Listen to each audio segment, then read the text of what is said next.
وحور عين كأمثال اللؤلؤ المكنون. Ma'asyiral muslimat yang dimuliakan Allah Subhanahu wa taala. Saya ingin memulakan kajian kita ini mensifatkan soal bidadari surga dulu Buya. Baru kita masuk ke tema nanti. Di dalam Al-Qur'an surah Al-Baqarah ayat 25 Allah mengatakan وَلَهُمْ فِيهَا أَزْوَاجٌ مُطَهَّرَةٌ وَهُمْ فِيهَا خَالِدُونَ. Bagi mereka di dalamnya, maksudnya di dalam sorga ada istri-istri atau bidadari-bidadari mutahharatun yang disucikan. Makna disucikan di sini artinya semuanya, baik akhlaknya tidak ada yang buruk, perilakunya tidak ada yang buruk, lisannya tidak ada yang buruk, bahkan fisiknya juga sama. Wanita di sorga itu tidak akan haid, tidak akan nifas, tidak akan kencing, tidak akan buang hajat, tidak meludah, tidak mengeluarkan dahak, tidak berkeringat seperti keringat ahli dunia. Bersih, bening, itulah penduduk sorga. Dan ada sifat-sifat yang dimiliki para bidadari sorga itu, di antaranya disebutkan dalam surah As-Saffat ayat 80 atau 48, wa indahum qasiratut tarfi ain. Dan di sisi mereka ada bidadari-bidadari yang tidak liar pandangannya serta matanya jelita. Kalau di dunia kadang-kadang ibu-ibu liar Bu ya, apalagi masuk mall tuh, tengok tas tuh langsung tuju ke situ, dan liar kemana-mana tuh ya. Apapun yang dilihatnya pengen dimiliki. Kemudian juga Allah mengatakan surah Ar-Rahman ayat 74, lam yatmishunna insun qablahum wala jan. Mereka tidak pernah disentuh oleh manusia sebelum mereka, dan juga tidak pernah disentuh oleh kalangan jin. Artinya wanita-wanita penduduk sorga itu tidak pernah tua dan tidak pernah menjanda. Tidak pernah tua, bahkan tidak akan pernah menjanda. Di zaman Rasul ada seorang nenek-nenek sudah tua datang kepada Nabi. Ya Rasulullah, apakah orang seperti saya bisa masuk surga? Kata Nabi SAW, maaf nek, di surga itu tak ada nenek-nenek. Nangis pula nenek ini, disangka dia tak bisa masuk surga. Pergi dia sambil nangis. Maka Nabi SAW mengutus kepada seseorang, sampaikan kepada nenek itu, salah paham dia. Maksud saya, kata Rasulullah, di surga itu tidak ada nenek-nenek, karena Allah mengatakan inna ansha'nahunna insha'an wa ja'alnahunna abkaran uruban atraban. Kami jadikan mereka perawan, mereka gadis lagi, dan mereka tidak akan pernah menjanda. Semua wanita di sana ada pasangan. Nanti ada pembahasannya. Bagaimana wanita-wanita dunia yang ditinggal mati suaminya, apakah akan balik lagi ke suaminya di sorga? Kalau dua-duanya masuk sorga, bagaimana pula yang bercerai dengan suaminya, apakah dia akan berjumpa lagi dengan suaminya di sorga? Bagaimana wanita yang tidak pernah menikah sama sekali? Dan begitu seterusnya, ada hukum-hukumnya. Kemudian juga Allah mengatakan dalam surah Ar-Rahman juga ayat 70-nya, fihinna khairatun hisan. Di dalam surga itu ada bidadari-bidadari yang baik-baik lagi cantik-cantik. Di dunia Bu, kalau ingin cantik itu modalnya banyak kan Bu? Belum make upnya, bedaknya, lipstiknya, macam-macamnya. Oh di kota itu ya mesti ke salonnya, ke saunanya. Kadang-kadang yang punya duit itu sampai ke dokter kecantikan itu, silikon sana, silikon sini, macam-macam. Modalnya besar kalau di dunia itu. Orang pengen cantik. Makanya kalau ibu dibilang kurang cantik sama suaminya, minta uang banyak-banyak sama suaminya. Saya bisa cantik. Gitu ya. Ya Bu ya. Ma'asyiral muslimat yang dimuliakan Allah Subhanahu wa taala, tapi di sorga itu enggak ada modal. Setiap harinya ibu itu bukan makin jelek, makin cantik. Karena nikmat sorga itu yazdad wa yazdad, bertambah dan bertambah. Semakin hari bertambah, semakin hari bertambah. Kalau di dunia nikmat itu kan semakin hari berkurang. Coba ibu nanti usia sudah 50 tahun ngaca Bu. Nah sekarang ngaca duluan. Nanti setelah 50 tahun ngaca lagi. Apa enggak jatuh semua? Alisnya jatuh, pipinya jatuh, semua serba jatuh. Udah tak cantik lagi. Karena di dunia ini mau tidak mau orang itu akan berubah. Mau tidak mau. Semakin tua itu pasti berubah. Itu sudah kodrat manusia di dunia. Tapi di sorga itu tidak ada. Hari-hari makin cantik, makin cantik. Makanya ada hadis yang bercerita tentang sukul jannah. Hadis tentang pasar sorga. Ada pasar usaha di sorga? Ada. Apa pasar kayak pasar Tarempa? Bukan. Jadi di sorga itu pasarnya bukan untuk jual beli. Sorga itu pasarnya untuk berjumpa dengan teman-teman di dunia yang sama-sama masuk sorga. Setiap pekan itu nanti ketemu tuh dengan kawan-kawannya, berbincang-bincang di pasar itu, nostalgia tentang kehidupan dunia. Oh dulu saya pernah rihlah sana sini, ingat nggak? Oh ingatlah kan itu. Lah ketika kemudian sebelum pulang, maka datang angin yang akan menerpa setiap wajah dan badan penduduk sorga. Tiba-tiba angin yang membawa debu itu menjadikan berubah semuanya. Badannya berubah, mukanya berubah, kekuatannya berubah. Ketika sampai di rumahnya, maka masing-masing heran. Si suami melihat istrinya mengatakan, sungguh engkau ditinggal sebentar saja semakin cantik. Si istri mengatakan kepada si suami, laqad izdaztum husnan wa jamala. Engkau juga sama, makin ganteng, makin kuat. Setiap hari seperti itu. Itulah penduduk sorga. Kalau masuk pasar makin ganteng. Coba di sini masuk pasar nggak ganteng, makin stres kan itu ya. Banyak nggak kebeli. Ya.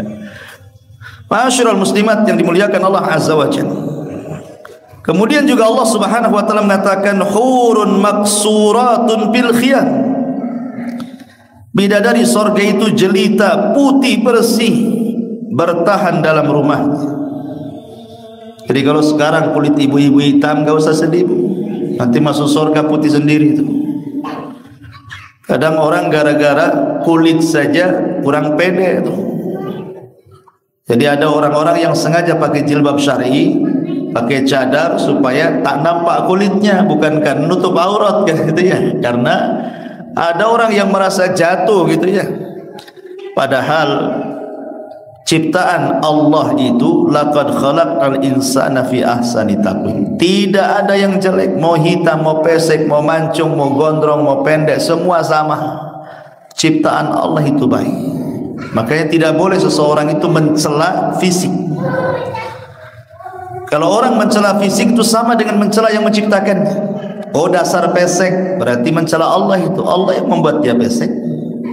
Ya. Oh dasar hitam, itu mencela Allah. Allah yang buat dia kulit hitam.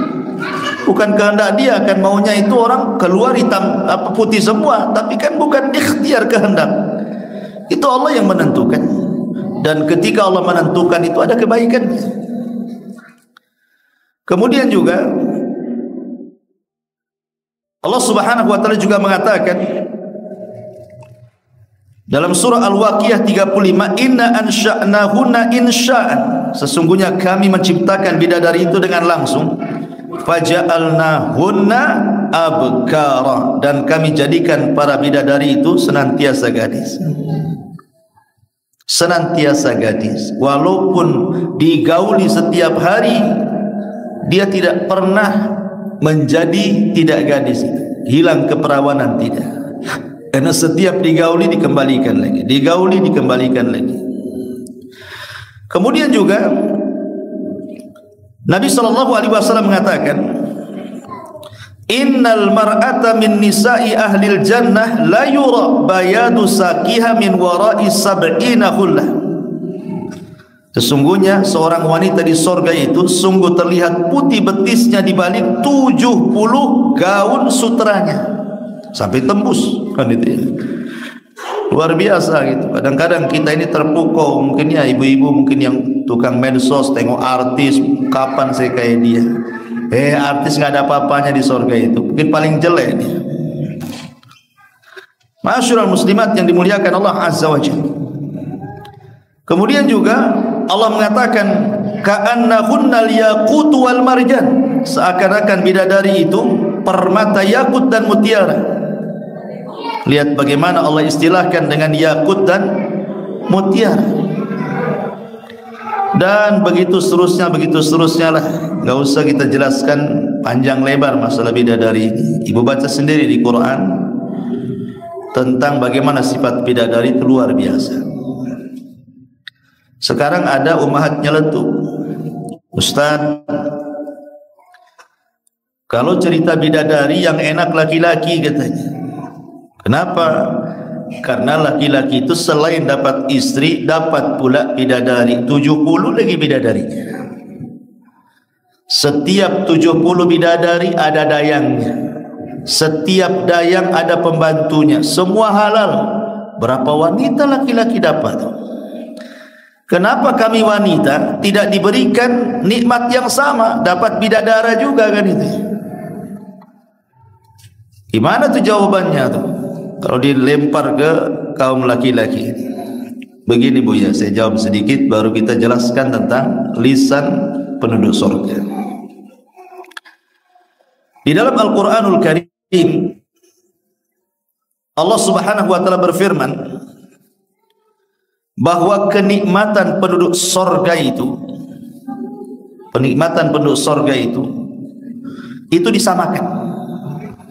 disamakan baik laki-lakinya ataupun perempuannya, tidak dibeda-bedakan.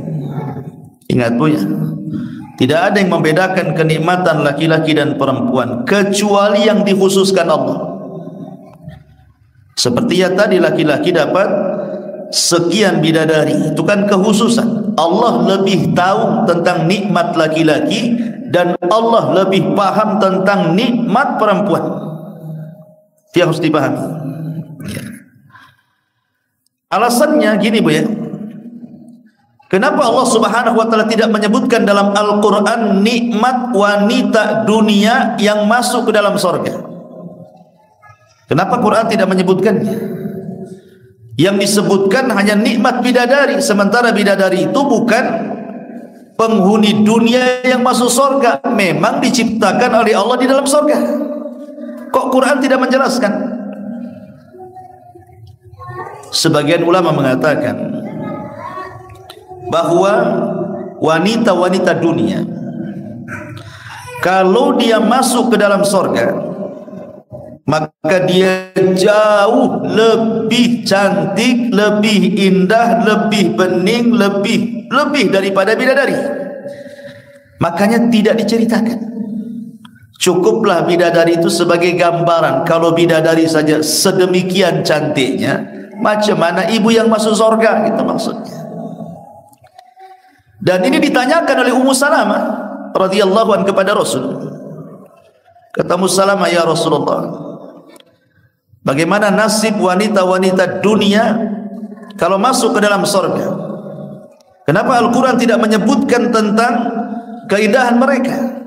Maka Rasul mengatakan bahwa wanita-wanita penduduk surga, wanita-wanita penduduk dunia yang masuk surga jauh lebih indah dibandingkan bidadari. Kenapa? Karena wanita-wanita dunia itu lelah letih dia masuk surga.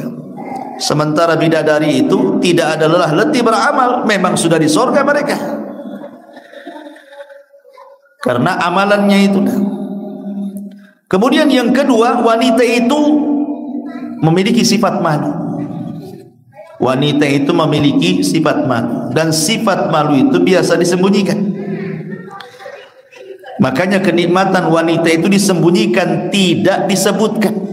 Yang jelas dia akan mendapatkan nikmat yang besar kelak di surga, tidak disebutkan. Cukuplah firman Allah Subhanahu wa taala tadi bahwa kenikmatan-kenikmatan surga itu fala ta'lamu nafsun ma ukhfiya lahum. Tidak ada satupun jiwa tahu apa yang disembunyikan dari nikmat-nikmat Allah di surga kelak. Karena yang disebutkan dalam Quran, dalam hadis itu tidak seberapa kenikmatan surga itu. Hakikatnya jauh lebih nikmat. Sehebat apapun saya menjelaskan kenikmatan surga, surga itu menyelisih apa yang saya jelaskan. Saking nikmatnya, karena nggak bisa dibayangkan. Ya. Kemudian Bu, surga itu miniatur dunia. Surga itu miniatur dunia. Maksudnya apa? Di dunia laki-laki itu dia hanya satu nikmatnya. Lihat ibu, kalau laki-laki itu hanya suka dengan perempuan saja. Tapi kalau perempuan itu terbagi kenikmatannya. Dia suka dengan laki-laki, suka dengan sepatu, suka dengan sandal, suka dengan tas, suka dengan perhiasan, suka dengan baju, celana, macam-macam kan Bu. Makanya lihat, ada laki-laki itu pakai baju seminggu gak ganti-ganti Bu, karena nggak begitu suka dia dengan baju. Tapi kalau perempuan nih, ada ya kawannya pakai baju baru, bermerek, cantik, bagus, pasti ibu melirik, didekati, disentuh, beli di mana Om katanya. Gitu ya. Laki-laki nggak ada tuh, ada kawannya pakai jubah, nggak peduli. Tapi kalau perempuan begitu dia, tengok kawannya bawa tas bagus, pengen juga kan itu. Kawannya pakai anting-anting, gelang-gelang, kalung-kalung, pengen juga. Jadi kenikmatan wanita itu beragam. Kalau saya analogikan seperti ini Bu, mudahnya ya. Ada laki-laki dikasih pilihan dua wanita. Yang satu hitam, jelek, riwel, pokoknya enggak, pendek, pokoknya enggak ada lah, enggak tertarik. Tapi dia kaya Bu, kaya dia. Yang satu pula cantik sekali, tinggi, cantik, putih, pokoknya cantik, miskin dia. Laki-laki itu milih yang kedua, nggak mungkin milih yang pertama. Apa kaya, sakit hati nanti, malu dibawa-bawa gitu. Coba kita balik Bu, ibu dikasih dua laki-laki, yang satu ganteng luar biasa, yang satu jelek. Yang jelek ini miliarder, rumahnya banyak, gajinya ratusan juta, apapun yang ibu mau per bulannya ratusan juta. Yang satu pula ganteng-ganteng, nganggur, tak punya duit, hutang banyak, dikejar debt collector. Kira-kira milih mana Bu? Gitu ya. Pasti ibu milih yang jelek, yang penting kaya. Dari analogi ini saja kita sudah tahu bahwa kenikmatan di dunia saja sudah beda tuh. Makanya kenapa di sorga juga demikian. Ada kenikmatan itu yang luar biasa. Makanya di sorga itu tidak ada kecemburuan Bu, karena ibu itu cantik terus. Karena ibu cantik terus, bahkan lebih cantik di antara bidadari sorga, makanya tidak akan cemburu. Tapi kalau di dunia nih, suami berpoligami, dapat istri muda, ibu pula sudah tua, jelek pula kan itu, pasti cemburu tuh. Poligami kok cari yang kayak gini, yang sama-sama tua lah saya sama saya banget. Itu ya. Karena di dunia ini pasti tua sih masalahnya. Jadi makanya di surga itu nggak ada apalagi ketika orang masuk surga itu mau sudah dicabut kecemburuannya kan. Wa naza'na ma fi sudurihim min ghillin ikhwana. Kami cabut perasaan penyakit-penyakit hati itu sehingga nggak akan cemburu lagi. Karena kenikmatannya dengan laki-laki itu dilupakan, ada nikmat yang jauh lebih besar bagi wanita itu.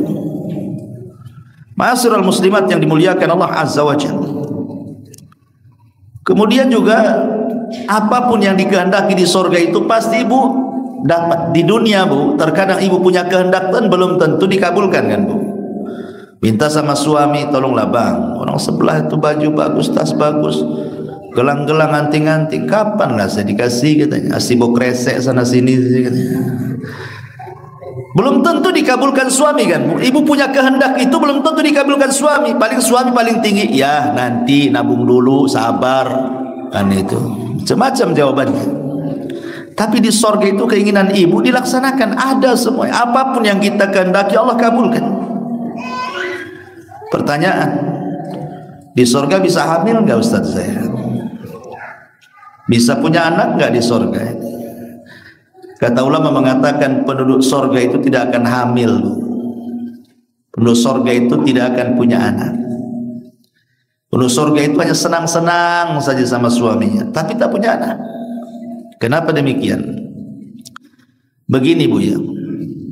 Anak di dunia itu berapa tahun lah lucu-lucunya? Coba, Bu. 3 tahun masih lucu lah kan? 4, 5, itu kalau udah 7 tahun nyebelin tuh. Udah mulai nakal dia. Kalau sudah belasan tahun kurang ajar tuh. Kasih tahu tak mau, apalagi usia-usia SMP, tuh degil-degilnya tuh. Jadi kenikmatan sama anak itu sebentar di dunia itu. Tapi di sorga itu walaupun ibu ndak punya anak, nggak mengandung, nggak melahirkan, ada anak-anak juga di sana.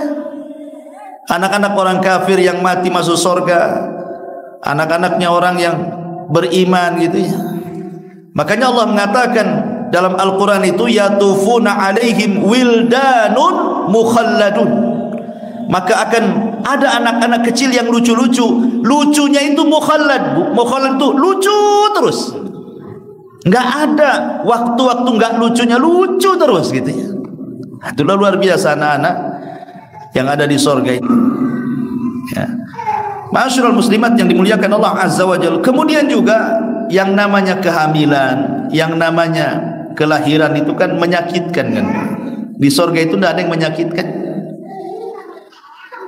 Karena kalau wanita hamil itu gerak aja susah, dia tidur aja susah, apalagi sudah besar kan. Makan aja kadang-kadang muntah. Nanti pula melahirkan, meregang nyawa pula kan itu. Banyak perkara-perkara yang menjadikan kemudian tidak ditiadakan di sorga itu karena tadi di sorga itu darun ni'mah. Ya, darun ni'mah itu maksudnya tempat semuanya nikmat dari Allah Subhanahu wa taala, tidak ada keperitan di sorga itu. Ma'asyiral muslimat yang dimuliakan Allah Subhanahu wa taala. Baik, kita akan masuk ke pembahasan kita. Lisan calon-calon penghuni surga. Ma'asyiral muslimat yang dimuliakan Allah Azza wa Jalla. Para ulama mengatakan bahwa kebanyakan orang masuk ke dalam neraka itu disebabkan lisan. Bahkan kebanyakan kaum wanita yang masuk neraka itu gara-gara lisan. Kebanyakan wanita masuk neraka itu gara-gara lisan. Dan itu disabdakan oleh Nabi sallallahu alaihi wasallam. Kata Nabi sallallahu alaihi wasallam, "Ra'aitun nar fa idza aktsaru ahliha nisa." Aku diperlihatkan neraka, ternyata kebanyakan penghuninya itu perempuan. Kemudian sahabat bertanya, kok bisa kebanyakan penghuni neraka itu perempuan? Apakah mereka tidak sholat? Sholat juga. Apa mereka tidak ibadah? Ibadah. Puasa, sedekah, macam-macam ibadahnya. Lalu kenapa mereka bisa masuk surga? Masih bisa banyak di neraka? Kata Nabi SAW, walakinnahunna yakfurnal ashir. Kesalahannya cuma satu. Karena wanita itu suka kufur dengan lisannya kepada suaminya.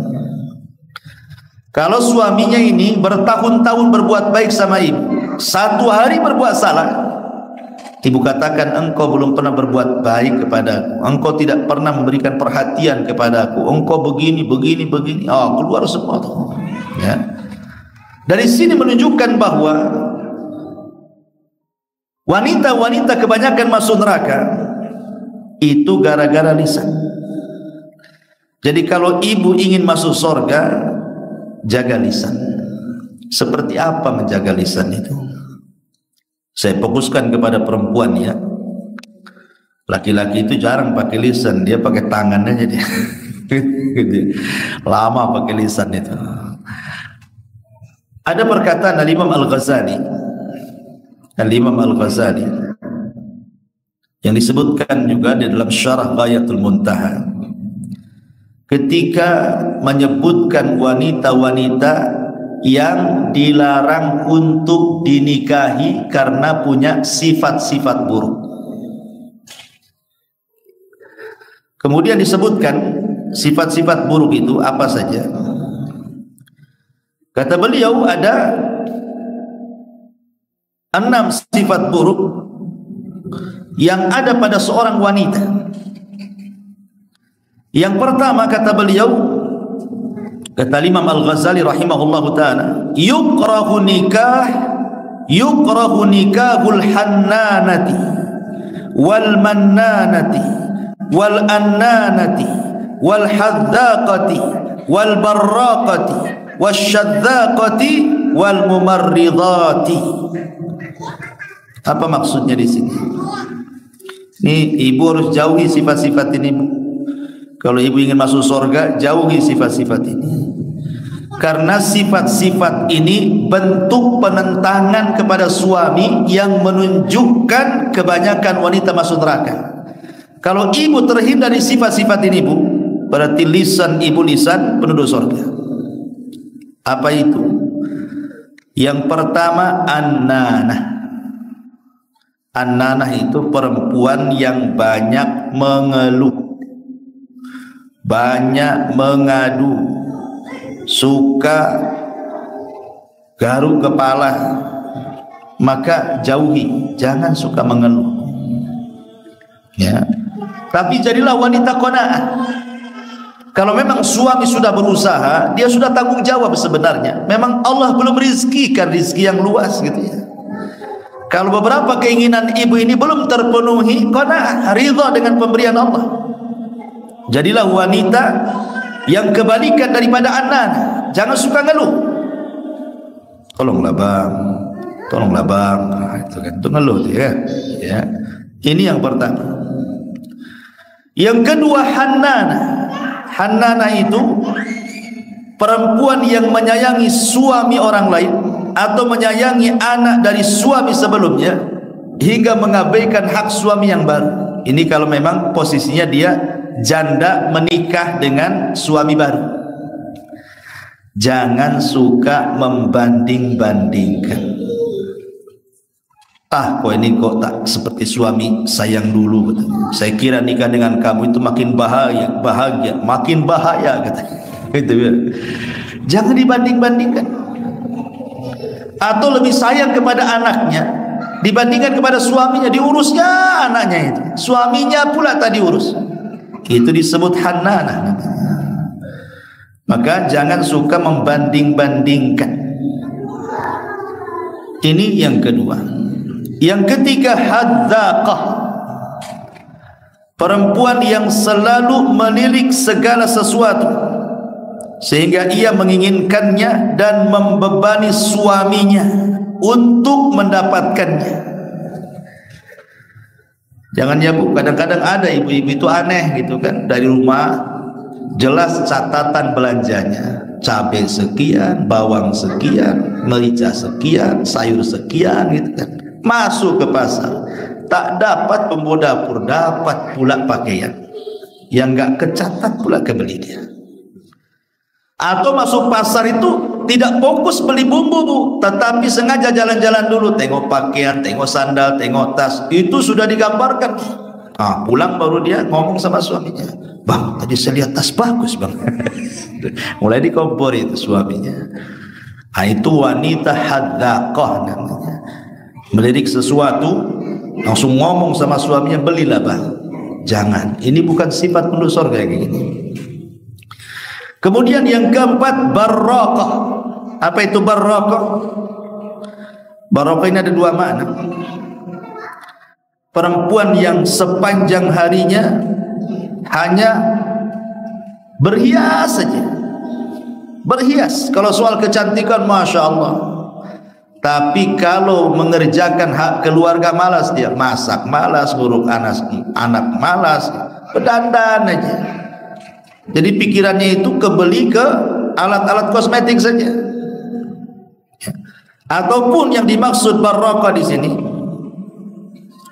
perempuan yang sering mencaci maki makanan.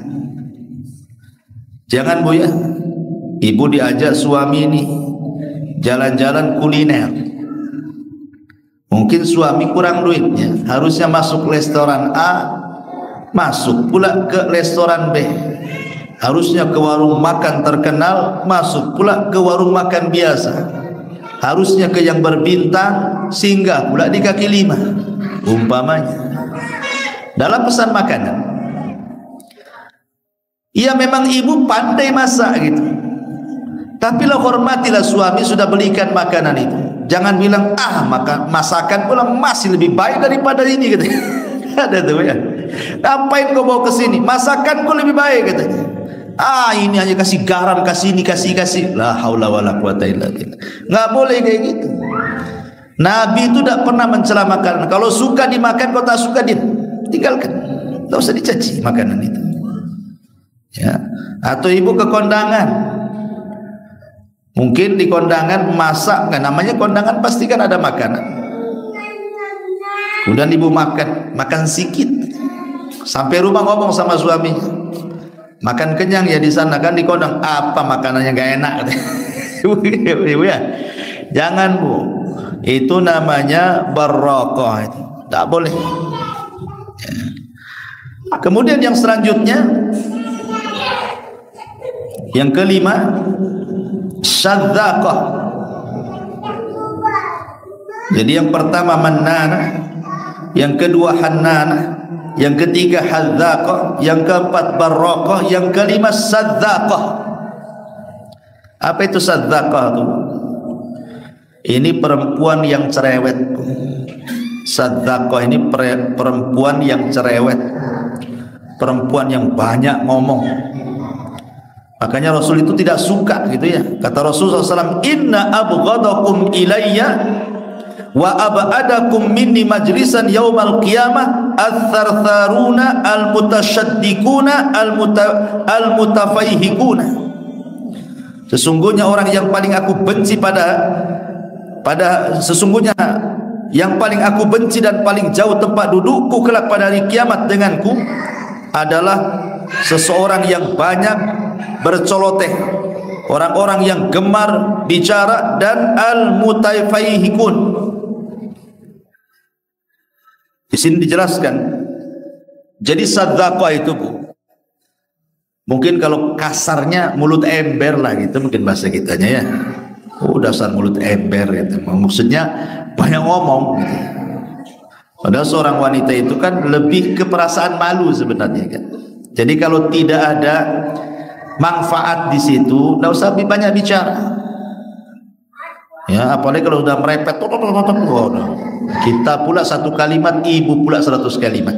Ya, jadi itu tidak suka yang seperti ini Rasul. Ini disebut dengan sadzaqah yang kelima. Kemudian juga yang keenam, mukhtali'ah. Mukhtali'ah itu perempuan yang dikit-dikit minta cerai, minta khulu. Tidak boleh, tidak boleh sedikit-sedikit ada masalah dengan suami, dah kita cerai aja. Tidak bisa kayak gitu, tidak boleh ya, kecuali minta cerainya itu jelas ada udzur syar'i. Suaminya selingkuh, nggak ngasih nafkah, nggak pernah sholat, wajar kan, syar'i gitu ya. Suami dah bagus, ya mungkin agak kasar sedikit lah kan, bisa didoakan Bu, mudah-mudahan dia bisa berubah gitu ya. Karena belum tentu juga cerai dengan suami yang pertama kemudian menikah dengan suami kedua lebih bahagia Bu. Saya contohkan, dulu di zaman Nabi ada seorang sahabat namanya Hasan ibn Thabit. Hasan ibn Thabit ini khatibun Nabi, dia seorang orator karena dia juru bicara Nabi. Orangnya hitam, pendek, ya gak ganteng gitu. Istrinya pula paling cantik. Istrinya paling cantik. Ya lah, biasanya yang nggak ganteng-ganteng itu istrinya cantik. Yang ganteng-ganteng pula istrinya tak cantik. Gitu ya. Jadi istrinya itu kalau mandang suaminya lagi jalan dengan kawan-kawannya itu, kawan-kawannya ganteng-ganteng pula gitu. Jadi istrinya itu merasa suaminya paling jelek sendiri. Kok suami saya kok hitam sendiri, pendek sendiri, jelek sendiri. Akhirnya lambat akhirnya kurang cintanya karena membanding-bandingkan itu dengan suami orang. Dari situ dia datang kepada Nabi. Istrinya ini datang kepada Nabi. Rasul, saya tidak mencela agama suamiku Thabit. Oh, kalau agamanya luar biasa. Dia juru bicara Nabi. Tapi saya takut kufur kepada suamiku karena aku sudah tidak cinta lagi. Tadi karena banding-bandingkan ketampanan. Jadi kata Rasul, terus mau apa? Kata istrinya Hasan ini, saya mau cerailah. Kemudian dipanggilnya Thabit, ya Hasan ibn Thabit, ini istrimu minta cerai, ini gimana ceritanya? Kata Hasan, enggak saya akan ceraikan. Kemudian kata Rasulullah, lihat Hasan tidak mau menceraikan kamu. Istri yang ngayal, enggak saya mau cerai. Ketika sudah tidak bisa didamaikan, Rasul mengatakan, oke, gini, siap gak kau kembalikan maharnya? Karena maharnya Hasan ibn Thabit ini besar, kebun hektaran. Kan itu ya. Dan kalau minta cerai itu kembalikan mahar, kan mikir-mikir itu. Antum nih laki-laki kalau ngasih mahar itu yang fantastis gitu ya. Kasih mobil, kasih gelang. Jadi kalau minta cerai mikir dikembaliin tuh. Ini mahar seperangkat alat sholat, belilah di pasar Tarempa sini. Ambil banget ya. Itu mana ceritanya ini? Ya. Akhirnya Rasul mengatakan, mau kau kembalikan maharnya? Mau, kata Rasul. Akhirnya dikembalikan mahar. Sudah habis masa idahnya, dapat pula laki-laki sesuai dengan kriterianya, ganteng, putih, tinggi, dapat pula. Masalahnya ada kekurangan, tidak bisa memuaskan dalam urusan ranjang. Lama-lama bosan. Dia mengatakan, masihlah mendingan suami lama Hasan ibn Thabit, aku puas dibandingkan dengan suamiku yang baru ini, katanya. Akhirnya dia minta cerai lagi, tapi Hasan ibn Thabit tak mau kembali. Dari sini menunjukkan apa? Terkadang apa yang kita anggap baik belum tentu baik, gitu maksudnya. Tapi apa yang kita anggap jelek, jangan-jangan ada kebaikan pula di situ. Ya, maka janganlah jadi wanita yang suka minta cerai. Ya, kalau memang ada jalan yang bagus, janganlah kayak gitu. Ya. Ataupun yang ketujuh, akhir wanita fasik. Ya, wanita fasik itu kalau depan suaminya malaslah berdandan dia itu. Malas, padahal kalau minta uang sama suaminya itu hanya untuk beli make up, beli bedak, beli apa-apa gitu ya. Tapi sudah dibelikan, tak pula dia dandan di depan suaminya. Malah kalau kondangan pula rapi-rapi, cantik-cantik, harum-harum. Ini cerita gimana? Nah, ini tanda-tanda wanita fasik yang seperti ini. Tabarruj namanya, tidak boleh. Ya. Kemudian juga yang kedelapan, an-nashiz. Perempuan yang merasa lebih tinggi di atas suaminya. Kadang-kadang dia ngomong asal nyeplos saja. Ya, kamu dulu loh, aku juga yang modali kau dagang. Ya kan, suami istrinya merasa lebih kaya dulu. Kalau kau nggak nikah dengan aku nggak seperti ini katanya. Jadi dia merasa nggak boleh kata-kata seperti itu dalam rangka merendahkan suami. Kayak kau ganteng aja banyak duitnya katanya. Jadi jangan ngomong, jangan merasa lebih. Itu namanya nasij, tidak boleh. Ya, jadi tidak layak wanita nasij. Termasuk juga perempuan yang suka marah-marah, dikit-dikit marah, dikit-dikit marah. Termasuk juga wanita yang suka mumarridah. Mumarridah itu pura-pura sakit. Pura-pura sakit. Diajak suaminya untuk berhubungan, capek lah bang badan. Padahal tak capek sebenarnya. Ya, dia memang nggak mau aja melayani. Nggak boleh kayak gitu. Jangan ngomong seperti itu. Ya. Lah ini secara khusus. Jangan dimiliki sifat-sifat seperti ini. Kata-kata seperti ini bentuk kufur. yang menjadikan wanita-wanita itu tidak masuk surga ini gara-gara 10 perkara itu. Ataupun secara umum, Bu, seperti umpamanya dosa-dosa lisan itu yang secara umum, al-kalam fi ma la ya'ni, ngobrol tidak jelas faedahnya. Ibu datang ke tetangga, awalnya bagus, entah mau keperluan apa gitu, sudah duduk lama ngobrol nggak jelas, ngalor ngidul ngetan ngulon tuh nggak jelas apa manfaatnya gitu, ngabisin waktu aja, tinggalkan ya ucapan-ucapan yang tidak ada manfaatnya. Ataupun al-jidal wal mira, suka membantah sama suaminya, dia suka bantah saja. Pas suaminya nasihati baik-baik, dibantahnya dia ya. Ataupun al-ghibah, yang ma'ruf ya ghibah lah, itu yang banyak dilakukan perempuan tuh ghibah. Makanya Rasul itu kalau menyebutkan dosa ghibah, yang dicontohkan bukan laki-laki, yang dicontohkan itu perempuan. Jadi Rasul itu ketika menjelaskan dosa ghibah, contohnya itu ibu-ibu.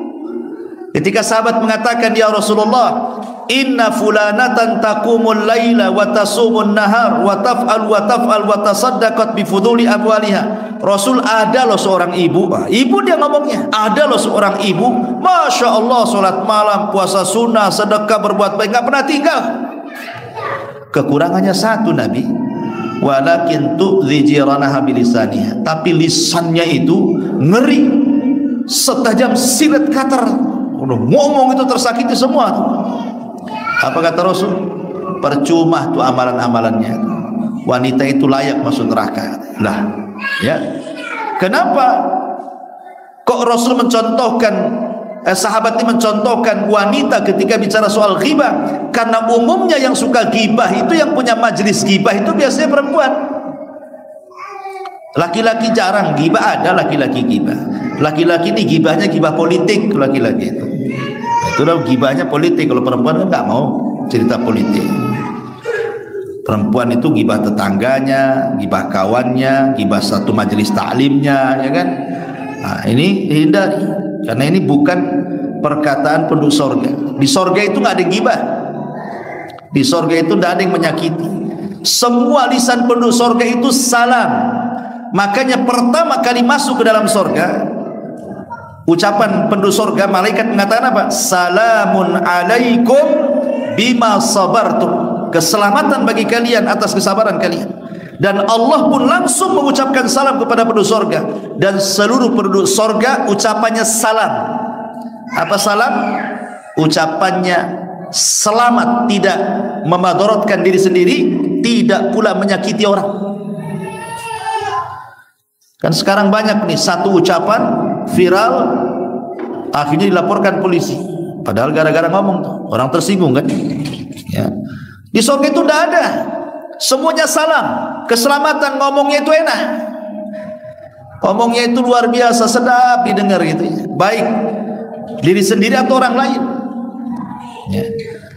Termasuk juga jangan sampai as-sukhriyah, mengejek, kan ada tuh ibu-ibu suka ngejek kawannya, jangan ya.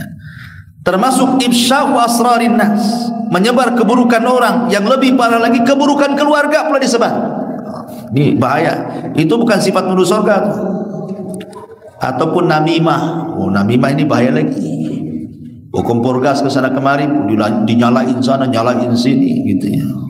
Akhirnya orang bertengkar. Termasuk juga al-madhu li ghairi mustahiqqi, memuji sesuatu yang bukan tempatnya untuk dipuji. Al-bada'atu, lisannya jorok, kotor gitu ya. Al-la'nu, tukang laknat. Kemudian juga al-khusumah, suka bertengkar dengan tetangganya, lisannya itu pedas sekali. Ataupun suka menuduh, ataupun memuji diri sendiri gitu ya. Ataupun menyakiti orang dengan lisannya, mengeluarkan kata-kata kufur. Di masyarakat ini mudah orang mengeluarkan kata-kata kufur ini. Kalau bukan karena kamu, ini hati-hati ya. Kalau bukan karena Allah gitu. Dan begitu seterusnya ya. Jadi kalau ingin kita menjadi penduduk surga, artinya wanita-wanita ingin menjadi lisan-lisan bidadari surga, maka perbaiki ucapanmu. Kata Rasul, ucapkan yang santun kalau tidak bisa diam. Ucapan yang santun kalau tidak bisa diam. Jadi inilah diantara pembahasan kita bahwa yang paling banyak seseorang wanita masuk ke dalam sorga adalah wanita-wanita yang menjaga lisan dan tidak kufur kepada suaminya. Pada hari itu banyak wajah-wajah yang berseri-seri, merasa senang karena usahanya sendiri. Mereka dapat sorga yang tinggi.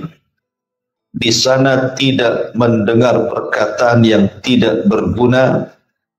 Di sana pula ada mata air yang mengalir, dan di sana ada dipan-dipan yang ditinggikan. Gelas-gelas yang tersedia dekat, dan bantal-bantal sandaran yang tersusun, dan juga permadani yang terhampar. Baik. Kebiasaan Al-Quran apabila menyebutkan tentang ashabul nar, maka Al-Quran juga akan menyebutkan ashabul jannah. Nah, sebelumnya kita menceritakan tentang penduduk neraka, maka sekarang kita menceritakan tentang penduduk surga. Di sini Allah mengatakan wujuhu yawma idzin na'imah. Pada hari itu banyak pula wajah-wajah yang na'imatun, berseri-seri. Na'imah itu artinya wajah ketika melihat kenikmatan yang banyak. Jadi apabila kita mendapatkan kenikmatan yang banyak, maka akan terpancar dari wajah. Ada kesenangan. Itulah disebut naim. Dan sudah pernah saya katakan bahwa wajahnya penduduk surga itu ada 4 wajah. 2 wajah sebelum masuk surga dan 2 wajah di dalam surga. Adapun sebelum masuk surga, wajah penduduk surga yang pertama adalah wajah-wajah yang putih. Sebagaimana Allah mengatakan, yauma tabyaddu wujuhun wa taswaddu wujuh. Ada wajah-wajah yang sangat putih bersih. Kemudian yang kedua, setelah wajah itu putih bersih, maka akan mengeluarkan cahaya yang disebut dengan musfirah. Wujuhu yawma idzin musfirah, dhahikatun mustabsyirah. Ada wajah-wajah yang musfir, yang bercahaya. Dari wajah putih itu keluar wajah yang bercahaya. Kenapa? Karena dia merasa senang, dhahikah, tertawa, karena merasa senang bahwa dia akan masuk ke dalam surga. Kapan itu terjadi? Para ulama mengatakan bahwa ketika wajah itu memutih, itu saat pertama kali membaca catatan. Jadi saat membaca catatannya, maka setiap dia baca catatannya itu, kemudian wajahnya memutih, dan begitu seterusnya. Kemudian setelah itu, baru musfir. Dan itu di akhir setelah dia membaca catatan. Sambil dia mengatakan, ha umuqra'u kitabiyah. Karena dia sudah tahu isinya. Dia mengatakan, silahkan baca catatan. Situlah wajahnya musfir. Dari wajah yang putih itu mengeluarkan cahaya. Kemudian orang ini masuk ke dalam surga. Makanya wajah ketiga, wujuhu yawma idzin na'imah. Maka ada wajah-wajah pada hari itu ketika masuk ke dalam surga na'imah, berseri-seri. Kenapa? Ketika masuk ke dalam surga dia melihat banyak kenikmatan di situ. Baru yang terakhir, radiyah. Wajah-wajah yang penuh dengan redha. Di sini Allah mengatakan wujuhu yauma idzin naim. Di dunia saja ikhwan, kalau kita mendapatkan nikmat, tentu kita akan senyum-senyum kan. Tak mungkin orang dapat nikmat tiba-tiba menangis kan. Senyum-senyum, pasti ada masalah kan. Artinya di dunia saja kalau orang mendapatkan nikmat itu pasti nampak dari wajah. Tidak ada nampak lelah, letih, kayaknya ada pikiran, tidak ada. Itu di dunia. Gimana nikmat akhirat gitu ya, nikmat surga yang tidak pernah dilihat mata, didengar telinga, terlintas pun tidak, ya tentu sangat berseri-seri lah, tidak mungkin tidak berseri-seri. Lah wajah-wajah yang seperti ini tentu karena hasil usaha dia di dunia. Allah mengatakan li sa'yiha radiyah. Karena usaha dia tentunya selama di dunia. Kalimat li sa'yiha radiyah, ulama mengatakan bahwa li sa'yiha karena usaha dia, maksudnya usaha dia itu ketaatan-ketaatan dan amal-amal soleh dia di dunia. Betul-betul dia merasa puas karena diterima oleh Allah Subhanahu wa ta'ala. Makanya ada seorang ulama salaf mengatakan, kalau seandainya aku tahu bahwa satu kali sujudku itu diterima oleh Allah, itu sudah cukup. Kenapa? Berarti Allah menganggap dia itu orang yang bertakwa. Kalau dia tahu diterima. Kan kita tidak tahu. Sholat mana yang diterima, puasa mana yang diterima, sedekah mana yang diterima, kan kita tidak tahu. Cuman kalau seandainya kita tahu satu saja sujud diterima oleh Allah Subhanahu wa ta'ala, itu sudah cukup. Kenapa? Karena kita digolongkan orang-orang yang bertakwa. Sebagaimana Allah mengatakan, innama yataqabbalullahu minal muttaqin. Allah hanya menerima amal itu dari hamba-hamba yang bertakwa. Cuman masalahnya kita tidak tahu amalan kita diterima atau tidak. Kita cuma hanya berharap saja dan berdoa setiap sholat kita, puasa kita, sedekah kita diterima oleh Allah Azza wa Jalla. Itu saja harapan kita. Tetapi kan kita tidak tahu apa diterima atau tidaknya. Hanya berdoa saja. Ya. Ada juga yang mengatakan li sa'yiha radiyah. Radiyah di sini artinya ketika orang masuk ke dalam surga. Ketika orang masuk ke dalam surga, maka dia merasa ridho, merasa senang gitu ya. Ridho kan senang artinya, plong itu dadanya. Karena melihat kenikmatan yang begitu besar di hadapannya di surga itu, maka dia merasa ridho, rasa senang kepada Allah Subhanahu wa ta'ala. Ada hasilnya, apa yang sudah diamalkan di dunia itu ada hasilnya di surga itu. Kenapa kemudian tidak redha? Karena kenikmatan surga itu yang memang luar biasa. Saya akan sebutkan 7 kenikmatan surga. Kenapa penduduk surga itu sangat senang dan redha ketika masuk ke dalam surga. Masyaallah muslimin yang dimuliakan Allah Subhanahu wa ta'ala. Yang pertama, di surga itu tidak ada kesedihan dan tidak ada kekhawatiran. Makanya penduduk surga itu semua senang, redha gitu ya. Karena tidak ada kesedihan dan tidak ada kekhawatiran. 2 perkara ini yang selalu menghantui manusia di dunia kan? Sedih dan khawatir. Maksudnya apa? Sedih akan perkara yang sudah lampau dan khawatir akan perkara yang akan datang. Itu di dunia, manusia seperti itu.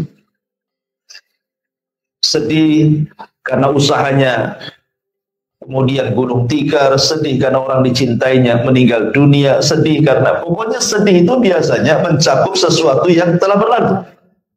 Tetapi khawatir itu biasanya masa depan. Ya, bisa makan enggak, usahanya lancar atau tidak, anak saya sehat atau tidak, agar begitu. Jadi di dunia itu tidak lepas dari 2 perkara. Kalau tidak sedih, khawatir. Tetapi di surga itu dua-duanya dicabut. Makanya Allah Subhanahu wa ta'ala menyebutkan dalam surah Al-A'raf ayat 49, udkhulul jannata la khaufun 'alaihim la khaufun 'alaikum wa wala antum tahzanun. Masuklah kalian ke dalam surga dan kalian tidak akan mengalami ketakutan, kekhawatiran, dan tidak pula mengalami kesedihan. Tidak sedih dan tidak ada khawatir. Tidak sedih akan perkara lampau, tidak pula khawatir akan masa depan. Itulah surga. Makanya ketika para penghuni surga itu masuk ke dalam surga, apa yang mereka katakan pertama? Mereka mengatakan alhamdulillahilladzi adhaba 'annal hazan. Tadi segala puja dan puji hanya milik Allah Azza wa Jalla yang telah menghilangkan suka duka dari kita. Ini yang pertama. Yang kedua, di surga itu dihilangkan semua penyakit hati. Ya. Semua penyakit hati. Tidak ada satupun penyakit hati bersarang di dada penduduk surga. Dan itu disyaratkan dalam surah Al-A'raf ayat 43. Allah mengatakan wa naza'na ma fi sudurihim min ghillin tajri min tahtihal anhar. Dan kami cabut segala macam dendam yang berada di dada-dada mereka. Mengalir di bawah mereka sungai-sungai. Dan mereka berkata alhamdulillahilladzi hadana lihada wa ma kunna linahtadiya laula an hadanallah. Mereka pun mengatakan segala puja dan puji hanya milik Allah yang telah menunjukkan kami kepada surga ini, dan kami sekali-kali tidak akan mendapatkan petunjuk kalau Allah tidak memberikan kami petunjuk. Kemudian senada juga disebutkan dalam surah Al-Hijr ayat 47, wa naza'na ma fi sudurihim min ghillin ikhwanan ala sururin mutaqabilin. Dan kami lenyapkan segala dendam yang berada dalam hati mereka, sedang mereka merasa bersaudara duduk berhadap-hadapan di atas dipan-dipan. Dan ini kenikmatan. Ya. Antum kalau sedang senang di dunia, ya, di dunia saja kita rasakan sekarang. Kalau antum tidak ada persoalan dengan orang, kan tenang hati. Antum tidak ada musuh, ya, tidak ada bermasalah dengan siapapun. Dengan istri tidak ada masalah, dengan anak-anak tidak ada masalah, dengan tetangga tidak ada masalah, dengan tenang, rasanya plong itu. Tapi coba itu ada masalah. Dengan teman ngaji saja itu ada masalah, malas antum ngaji. Nanti ketemu pula sama dia. Padahal masalahnya satu orang tuh.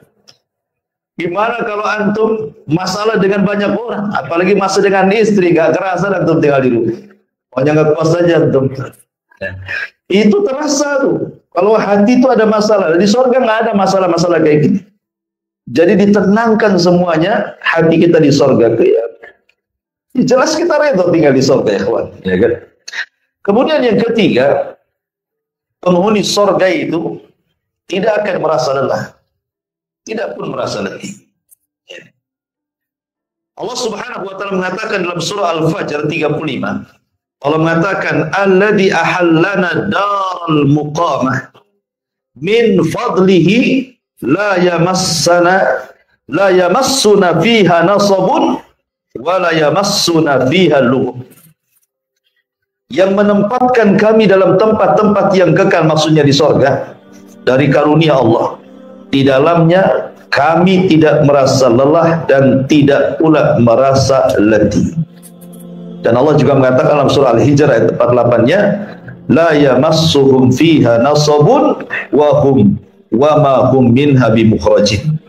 Mereka tidak merasa lelah di dalamnya dan mereka sekali-kali tidak akan dikeluarkan daripadanya. Ini indah sekali. Di dunia itu sering saya katakan tiga perkara yang tidak mungkin lepas dari manusia. Pertama, tidak mungkin istirahat. Dunia bukan tempat istirahat. Yang kedua, tidak selamat dari ucapan manusia. Yang ketiga, tidak mungkin selamat dari kematian. Tidak selamat dari kelelahan, tidak selamat dari ucapan manusia, tidak selamat dari kematian. Itu dunia itu. Mana ada di dunia ini orang istirahat? Tidak ada. Antum harus cari kerja, lelah, capek, gitu. Ngurus anak, lelah, capek. Ngurus pasangan, istri ngurus suami atau sebaliknya, lelah, capek gitu. Capek di dunia ini, apa yang nggak capek? Lagi enak-enak tidur ada masalah, bangun lagi. Selesaikan masalah.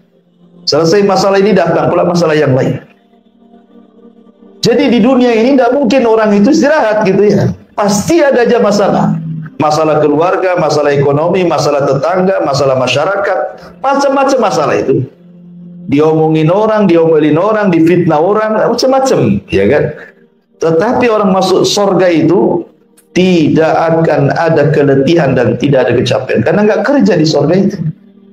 Nggak ada di surga kerja, kerjanya lain. Dan tidak pernah capek. Tidak perlu antum datang ke Pak Jul minta diurut di surga. Pak Julnya pun dah senang, malas juga baru tahu. Ya, kan? Artinya bahwa nggak akan lelah, capek, nggak perlu kita ini minum obat, nggak ada asam urat, nggak ada gula, nggak ada kolesterol, nggak ada. Pokoknya nggak lelah dengan penyakit di surga itu. Murni memang Allah buatkan seenak mungkin orang tinggal di surga itu, luar biasa. Makanya jelas penghuni surga pasti redha kan gitu. Kemudian yang keempat, tidak akan pernah lapar dan tidak pernah haus pula. Padahal lapar dan haus itu membayangi kita setiap hari. Ya, setiap hari kita makan minimal 3 kali. Ya, maksimal ya tak terbatas lah dengan ngemilnya kan gitu ya. Belum minumnya, macam-macam diminum antum kan gitu. Lalu Allah Subhanahu wa taala berfirman dalam surah Thaha ayat 118 dan juga 119, Allah mengatakan, innalaka alla tajua fiha wa la ta'ra wa annaka la tadma'u fiha wa la tadha.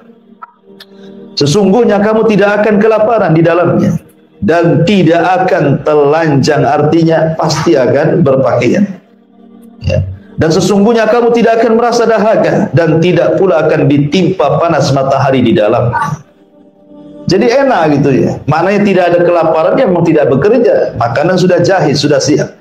Minuman sudah siap. Bahkan berbagai macam makanan ada, berbagai macam minuman ada. Maka nanti saya akan jelaskan gitu ya. Bagaimana antum dilayani oleh pembantu. Paling sedikit satu orang itu pembantu di surga itu 1000 pembantu. Paling sedikit 100 khadim. Ya. Paling sedikit 100 pembantu. Paling sedikit itu 100 pembantu. Dan paling banyak ya tidak terbatas. Dan pembantu itu Allah katakan ghilman. Kemudian disifatkan mukhalladun. Mukhallad itu artinya kekal. Artinya kalau pembantu di dunia ini kadang sebulan 2 bulan dah berhenti, setahun 2 tahun dah berhenti, ya kan? Kadang sakit berhenti, kadang ada masalah berhenti, kemudian buat masalah lagi. Ya. Jadi di surga itu kata para ulama minimalnya 100 khadim. Minimalnya 100 pembantu kita dikasih pembantu. Sebenarnya di surga itu tidak berhajat kepada pembantu kan. Ngapain berhajat kepada pembantu? Oh, makanan datang sendiri. Minta apa saja sudah tersedia. Ngapain ada pembantu? Tetapi yang namanya kesenangan manusia itu, Allah Subhanahu wa taala tahu kesenangan manusia seperti apa gitu ya. Makanya kan lihat kebiasaan orang-orang yang berduit, orang-orang yang bercukupan, orang-orang kaya. Kenapa mereka pakai pembantu? Alasan mereka biar senang. Semua sudah ada yang ngatur kan itu ya. Yang masak ada, yang nyuci ada, yang ke pasar ada, yang urus anak ada. Jadi dia happy saja, hangout saja ke sana kemari lah bahasanya kan. Itu ya. Artinya bahwa memang tahu Allah kesenangan manusia, makanya Allah berikan pembantu. Nah, tapi saya bayangkan 100 pembantu dan Allah sifatkan yatufun. Yatufun itu tawaf. Tawaf itu artinya jalan ke sana. Saking semangat ingin bantu kita itu sampai mereka keliling aja. Kalau kita punya pembantu, tidak bisa. Kalau sudah malam dia tidur, nah mungkin itu bangunkan, kan gitu ya. Ya nggak bisa untuk main-main bangunkan. Pembantu pun sudah ada kerjasama dengan kita. Jam sekian kerja, jam sekian istirahat kan itu. Nggak suka-suka bangunkan. Tapi pembantu di surga itu ya tufun keliling aja, nunggu kita disuruh kita. Nah itu kan luar biasa. Ya tufuna alaihim ghilmanun mukhalladun. Sudah disifati Yatufun ghilman lagi, masih muda-muda lagi ya. Jadi nggak pernah tua pembantunya. Segitu saja. Jadi ini juga ulangi, tidak akan pernah lapar dan tidak akan pernah haus. Kemudian juga yang selanjutnya itu kenapa kemudian penduduk sorga itu merasa redha, senang di sorga, karena luar biasa. Kemudian juga tubuh mereka, akhlak tubuh mereka, dan juga semua yang ada pada badan mereka betul-betul dibersihkan oleh Allah Azza wa Jalla. Makanya Allah Subhanahu wa taala, Nabi SAW mengatakan dalam sebuah riwayat, Rasul mengatakan, inna awwala zumratin yadkhuluna al-jannah ala suratil qamari lailatal badri. Thumma alladhina yalunahum ala ashaddi kawkabi durriyin fis sama' idha'atan. La yabuluna wa la yataghawwatuna wa la yadfuluna wa la yamtahituna amshatuhumul dhahab wa rashhuhumul mis wa majamiruhumul uluwah al-ajuj udud tib wa azwajuhum hurul in ala khalqi rajulin wahid ala surati abihim Adam sittuna dira'an fis sama. Sesungguhnya rombongan pertama yang akan masuk ke dalam sorga, rupa mereka seperti bentuk bulan saat purnama, sangat indah. Bukan menyamakan wajah dengan bulan, tidak. Maksudnya di sini keindahannya. Ya, orang masuk surga itu saking indahnya bak bulan purnama. Adapun kemudian orang yang datang setelahnya seperti bintang-bintang yang sangat bercahaya di langit. Perhatikan di sini, mereka tidak akan pernah kencing. Mereka tidak ada buang hajat. Mereka tidak meludah. Mereka tidak membuang ingus. Sisir mereka terbuat dari emas. Keringat mereka seharum misik. Bakaran wangian gaharu mereka al-uluwah al-ajuz. Maksudnya kayu gaharu dari India. Ya, tentu beda ya. Ini kan istilah saja. Di surga tentu gaharunya beda kan itu ya. Istri-istri mereka adalah bidadari dengan perawakan yang satu, sama bentuknya seperti moyang mereka Adam alaihi salatu wasalam, tingginya 60 hasta yang menjulang ke langit. Di dunia saja kadang-kadang perempuan tuh pengen tinggi gitu, di surga tenang, nanti Allah buat tinggi ya. Ibu-ibu yang pendek sekarang nggak usah sedih, surga akan tinggi kayak Nabi Adam kan. Kadang-kadang kan gitu, tengok YouTube, tengok model, pengen kayak gitu Bu ya. Kok saya pendek model ini tinggi, tenang, nggak apa-apa. Ya, model pun belum tentu masuk surga Bu. Artinya bahwa kalau kita masuk surga akan ditinggikan seperti Adam. Postur tubuh mereka akan indah. Yang ingin saya katakan di sini, lihat bagaimana Allah bersihkan. Jadi gambarnya seperti ini, kawan. Kalau orang pertama masuk ke dalam surga, maka yang pertama kali dilakukan apa? Mandi dari air salsabila. Minum, mandi dari salsabila. Kemudian setelah itu makan hati ikan paus. Lah ketika dia mandi, itulah dia dihilangkan semua kotoran badannya, dibersihkan semua kotoran hatinya, sehingga ketika masuk ke dalam surga tidak pernah kencing, tidak pernah buang hajat, tidak pernah meludah, tidak ada ingus, bahkan tidak mengeluarkan madi, wadi, mani, semua tidak keluar. Ya. Pokoknya yang membuat jijik di bumi itu tidak ada di surga. Betul-betul dibersihkan gitu badannya, kan luar biasa. Kita saja kadang-kadang ingus kita sendiri jijik gitu. Apalagi ingus orang gitu. Kotoran sendiri aja jijik kadang-kadang. Tapi di surga luar biasa. Ya, sampai ada seorang ikhwan bertanya, kalau begitu nggak ada toilet Ustaz di surga? Ya nggak ada. Sampai ada toilet di surga pula gitu. Lalu kenapa mereka itu makan minum? Gimana cara buangnya? Cara buangnya dengan cara sendawa dan berkeringat. Ya, cara membuang hajatnya itu kalau tidak sendawa maka berkeringat. Dan keringatnya bau misik. Makanya di sini mengatakan keringat mereka seperti bau misik gitu.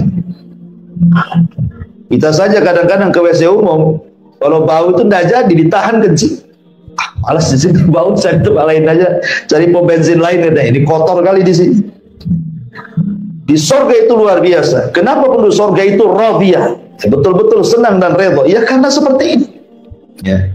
Kemudian selanjutnya penghuni surga itu bukan hanya itu saja, dia robah bentuk fisik.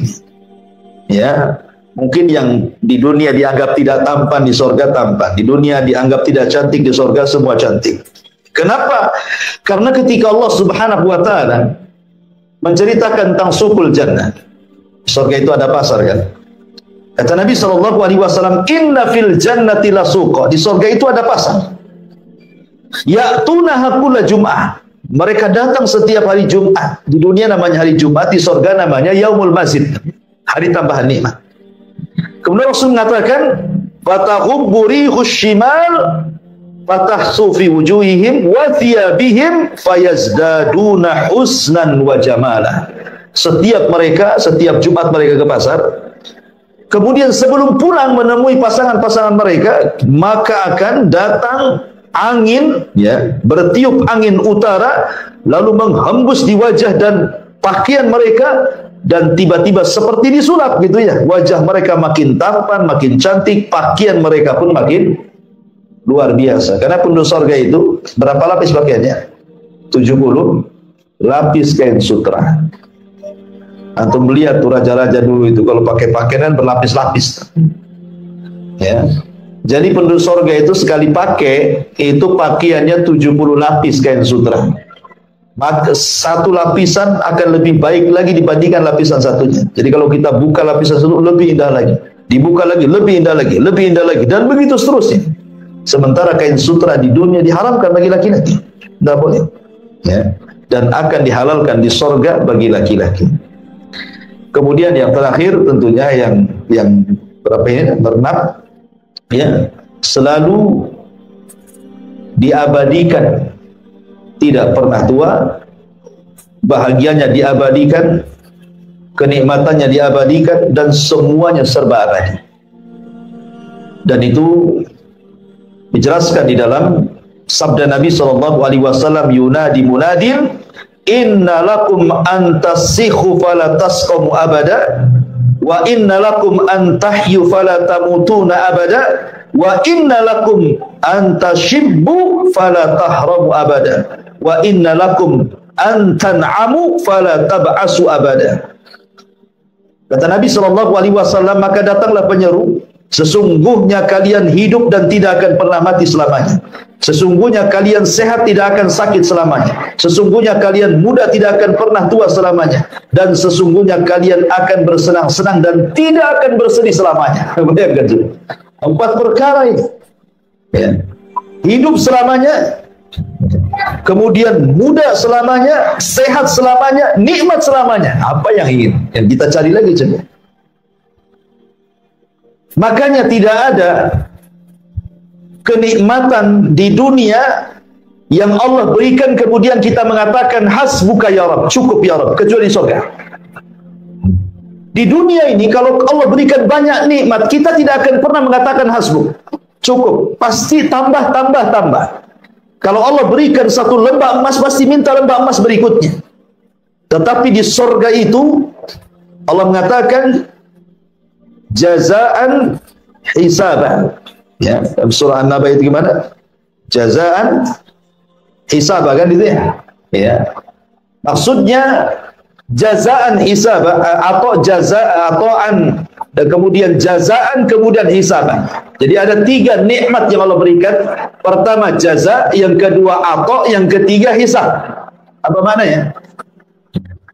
Pertama atau pertama jaza, bahwa setiap amalan akan dibalas. Bahkan satu amalan itu terkadang berlipat-lipat balasannya kan. Seperti namanya pahala sahabat. Kan tidak ada batasnya. Pahala sahabat itu kan tidak ada batasnya. Ataupun namanya pahala sedekah. Berapa pahalanya? 700 kali lipat. Berarti orang yang 1 kali sedekah akan mendapatkan kenikmatan 700 kali lipat kan begitu di dunia, di surga dengan balasan itu. Kemudian yang kedua atau, maksudnya atau itu segala yang kita inginkan diberikan.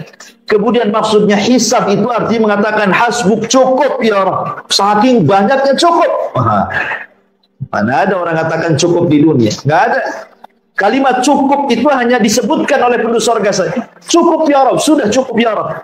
Sebagaimana ketika Allah Subhanahu wa taala kemudian mengatakan saluni masyiatum, mintalah sesuka kalian.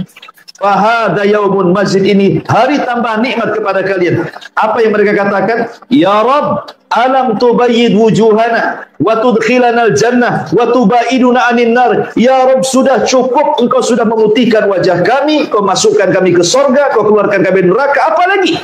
Ya kan? Jadi tidak ada orang yang mengatakan hasbuk kecuali penduduk surga. Karena memang kenikmatannya, sekali lagi, orang penduduk surga tidak akan mati selamanya, tidak akan sakit selamanya, tidak akan tua selamanya, dan akan mendapatkan kenikmatan selamanya. Wajarlah penduduk surga itu. Ya. Dan yang terakhir tentunya adalah kenapa penduduk surga di sa'iha radiyah, sangat redha, sangat senang gitu ya di surga itu.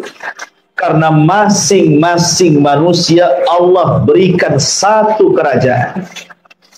Ada yang dapat 2 kerajaan, tetapi minimalnya 1 orang itu. Dan itu serendah-rendahnya orang yang masuk surga. Allah berikan kerajaan. Kerajaan yang jauh lebih indah dibandingkan kerajaan dunia. Itu serendah-rendahnya penduduk surga. Bahkan malaikat saja kalau tidak berjumpa izin dulu. Malaikat hendak berjumpa dengan orang yang paling rendah itu izin dulu. Kemudian dikasihkan dayang-dayang, pelayan-pelayan, dan begitu seterusnya. Gimana tidak raja dia? Padahal itu serendah-rendahnya penduduk surga. Makanya Allah mengatakan lisa'iha radiyah. Kemudian Allah mengatakan fi jannatin 'aliyah, di surga aliyah yang tinggi. Ya, lisa'iha radiyah fi jannatin 'aliyah, mereka akan mendapatkan surga atau dalam surga aliyah yang tinggi. Dari sini ada pelajaran tentang harusnya seorang mukmin itu punya himmah aliyah, punya semangat tinggi. Jangan kemudian hanya dibatasi dengan amalan yang rutinitas kita lakukan, tapi kalau bisa kita tingkatkan, karena surga itu bertingkat-tingkat. Ya.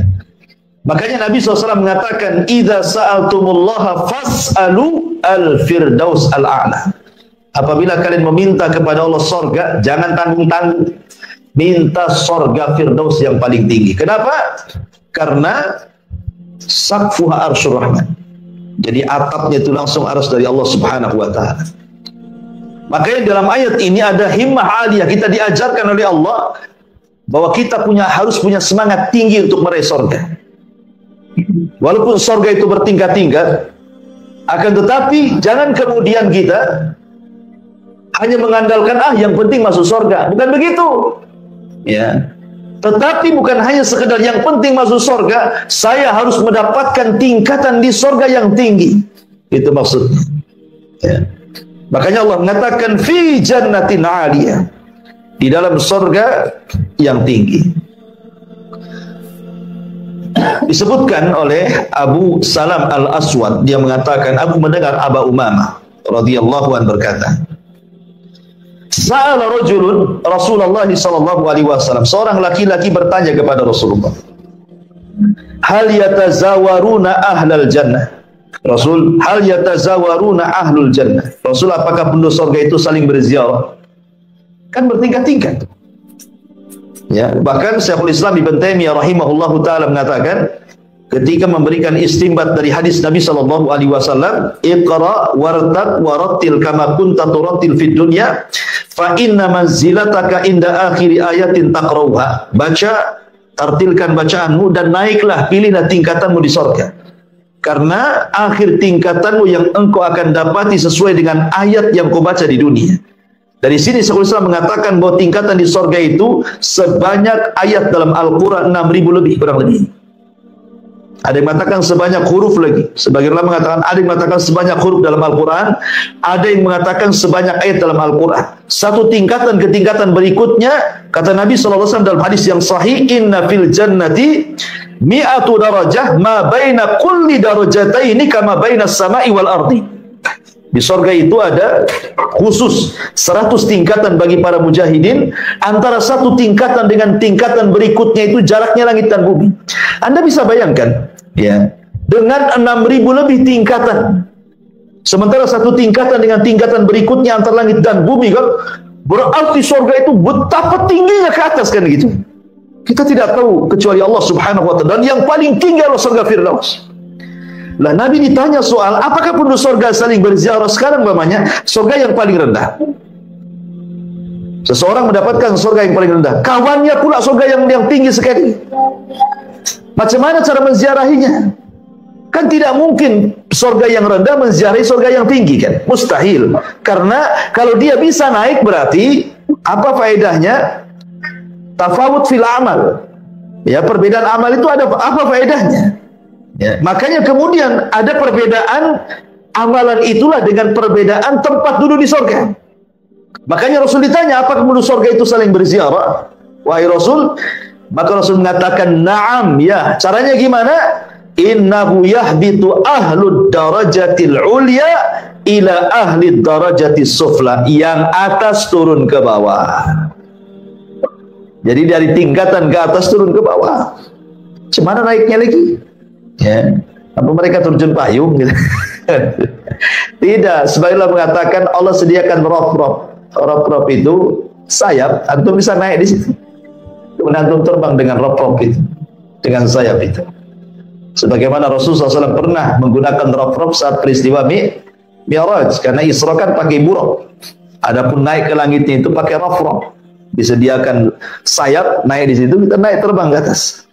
Ya, itulah penduduk surga, ikhwan, ya kan? Baik, masyarul muslimin wal muslimat rahimani wa rahimakumullah. Makanya kenapa kemudian penduduk surga yang paling bawah itu seolah-olah dia tuan rumah, raja. Karena pertemuan penduduk surga yang memungkinkan itu di mana? Di surga yang paling rendah lah. Kan nanti satu penduduk surga akan berjumpa tuh dengan Allah. Ya. Di mana pertemuannya coba? Di surga yang tinggi mustahil, surga yang rendah nggak mungkin naik. Ya. Yang memungkinkan pertemuan itu di surga paling rendah, karena yang di atas bisa turun ke bawah, sementara di bawah nggak mungkin naik ke atas. Kan gitu ya? Nanti akan ketemu tuh satu penduduk surga di surga yang paling rendah. Disitulah dijadikan kursi-kursi pejabat utama, pejabat kedua, pejabat ketiga. Antum paling belakang, ngampar di belakang kan. Yang pertama ulul azmi dulu kan. Nah, para rasul, para nabi, para syuhada, para siddiqin, para solihin. Antum ada di mana itu masuk surga? Kan itu ya. Artinya kan sudah disediakan. Disitulah Allah datang di balik tabirnya. Kemudian Allah mengatakan, aku memiliki janji kepada kalian. Ya, dan saya tidak mungkin menyelisih janjiku, kata Allah. Kemudian Allah mengatakan, ini hari tambahan nikmat, mintalah sesuka kalian kepada. Kata penduduk surga, sudah cukup ya Rabb. Kau sudah mutikan wajah kami, masukkan ke surga, melukan dari neraka, nggak apa lagi, nggak ada lagi. Maka kemudian Nabi Allah Musa alaihi salatu wassalam menyarankan kepada penduduk surga, mintalah agar kita semua penduduk surga bisa melihat wajah Allah. Karena di dunia aku pernah minta, kata Musa, tapi Allah mengatakan lantarani, tidak bisa melihat. Mudah-mudahan di surga bisa. Kabulkan, Allah kabulkan. Allah singkap tabirnya yang berupa api dan riwayat berupa cahaya, maka disitulah penduduk surga mampu melihat Allah. Kata penduduk surga, demi Allah, tidak ada kenikmatan yang lebih besar dibandingkan ru'yatullahi azza wa jalla, melihat Allah subhanahu wa ta'ala fi jannatin 'aliyah. Di dalam surah Al-Imran ayat 163 Allah mengatakan, hum darajatun inda rabbihim wallahu basirum bima ya'malun. Kedudukan mereka itu bertingkat-tingkat di sisi Allah, dan Allah Maha melihat apa yang mereka kerjakan. Dalam surah Al-Hadid ayat 10 Allah juga mengatakan, la yastawi minkum man anfaqa min qablil fathi wa qatal ulaika a'dhamu darajatan minal ladzina anfaqu min ba'd wa qatalu wa kullan wa'adallahu al-husna wallahu bima ta'maluna khabir. Tidak sama di antara kamu orang-orang yang menafkahkan hartanya dan berperang sebelum penaklukan Mekah, Mereka lebih tinggi derajatnya daripada orang-orang yang menafkahkan hartanya dan berperang sesudah itu. Allah menjanjikan kepada masing-masing para sahabat itu balasan yang baik. Kata Imam Ibnu Hazm, maksudnya balasan yang baik adalah surga. Artinya semua sahabat itu masuk surga, gitu maksudnya. Ya. Dan Allah mengetahui apa yang kamu kerjakan. Di sini juga menunjukkan bahwa manusia bertingkat-tingkat dan di surga itu ada tingkatan, dan yang paling tinggi adalah maqam mahmud. Ya, maksudnya tempat Nabi sallallahu alaihi wasallam, maqam mahmud. Baik. Kemudian Allah Subhanahu wa taala mengatakan, "Fi jannatin 'aliyah la tasma'u fiha laghiyah." Di sana kamu tidak akan mendengar perkataan yang tidak ada gunanya. Al-Imam Al-Qurtubi rahimahullah taala menyebutkan 6 penafsiran tentang makna daripada laghiyah. Engkau tidak akan mendengarkan di surga itu kalam laghiyah. Apa sih laghiyah di sini? Yang pertama kata Imam Qurtubi, maksudnya kadzibah. Di surga itu engkau tidak akan mendengar orang yang berdusta. Di dunia hari-hari kita mendengar orang berdusta. Kita pula berdusta. Bukan hanya mendengar orang berdusta, kita aja berdusta kadang-kadang. Di surga tidak, kita tidak berdusta, dan antum tidak akan mendapatkan orang di surga itu berdusta. Mau dusta bercanda atau dusta benaran, ya, mau dusta terpaksa atau dusta tidak terpaksa, nggak akan antum dapati orang yang berdusta di surga. Dan ini perkataan Ibnu Abbas. Kemudian yang kedua, maksudnya laghiyah di sini artinya la batila wala ithma. Antum tidak akan mendengar perkataan yang batil atau yang mengandung dosa. Di dunia hari-hari kita mendengar orang mencaci, memaki, mencela, melaknat, menghina, menggibah, merendahkan, kan itu di dunia itu. Di surga antum akan dapat itu. Tidak ada kata-kata yang batil, tidak ada kata-kata yang berdosa di dalamnya. Dan ini perkataan Imam Qatadah. Yang ketiga, annahu syatm. Di surga tidak ada orang caci maki, itu tidak ada. Di dunia hari-hari kita mendengar, ya, membinatang-binatangkan orang, merendah-rendahkan orang. Di surga nggak ada cacian makian itu. Dan ini perkataan Mujahid. Kemudian yang keempat, maksudnya lagi di sini al-maksiyah, perkataan yang mengandung kemaksiatan kepada Allah. Dan ini perkataan Hasan Al-Basri. Yang kelima, maksudnya la yasma'u fiha, di sini lagi artinya la yasma'u fiha halifun yahlifu bikadzibin.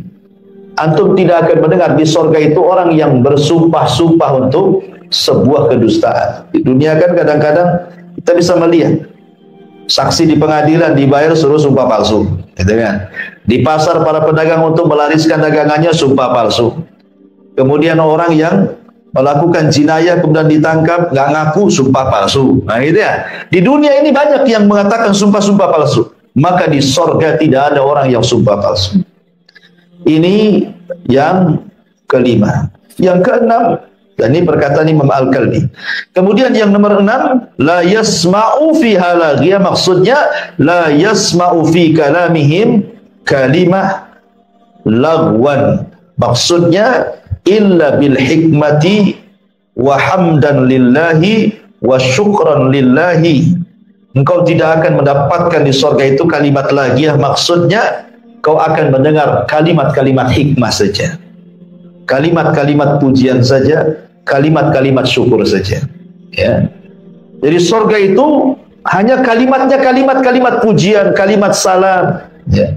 Bahkan semua, kata ulama itu, semua makhluk yang ada di surga itu semua mengucapkan salam.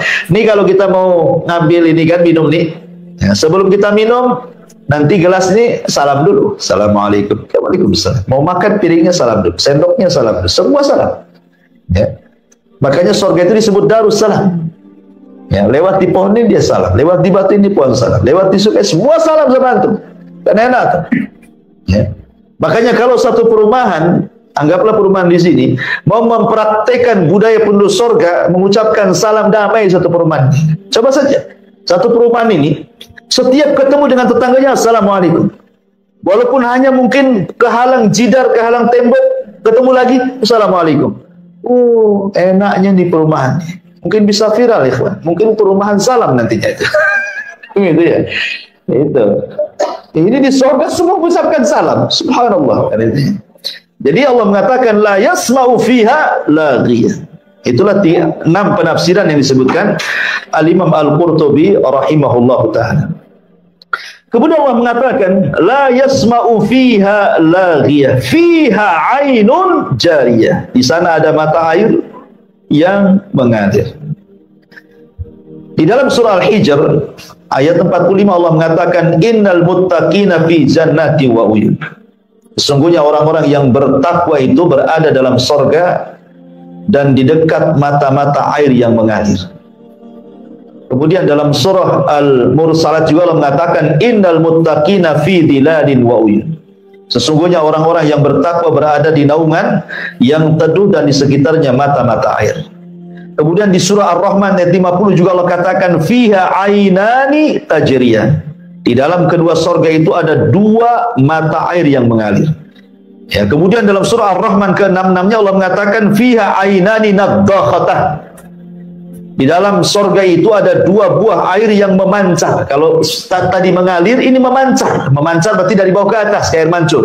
Ya, kalau tadi mengalir, ya kan? Artinya bahwa lengkap di sorga itu.